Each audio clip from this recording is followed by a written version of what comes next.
శత్రువు లొంగిపోయే వరకు యుద్ధం కొనసాగిస్తామంటూ ఇటు ఇరాన్ చెప్పుకొచ్చే ప్రయత్నం చేస్తుంది.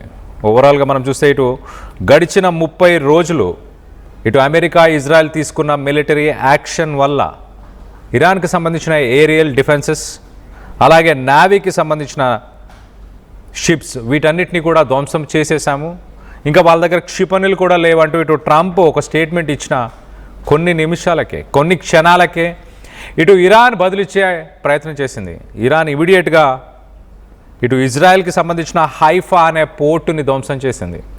దానికి సంబంధించిన విజువల్స్ని మనం చూస్తున్నాం. ఆ హైఫా అనే పోర్టు దగ్గర ఏదైతే మిసైల్స్తోని స్ట్రైక్స్ జరిగినాయో ఆ విజువల్స్ని రైట్ సైడ్ బాక్స్లో మనం చూస్తున్నాం.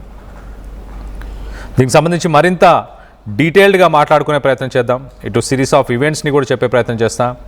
ఇటు డొనాల్డ్ ట్రంప్ జస్ట్ ఇరాన్కి సంబంధించిన మిసైల్ ప్రోగ్రామ్ పూర్తిగా డెస్ట్రాయ్ అయిపోయింది అమెరికా అలాగే ఇజ్రాయెల్ మిలిటరీ యాక్షన్ వల్ల. గడిచిన 30 రోజుల్లో మేము చేసిన స్ట్రైక్స్ దాదాపు 12,500 డిఫరెంట్ లొకేషన్స్లో అమెరికా ఇజ్రాయెల్ దాడులు చేసింది.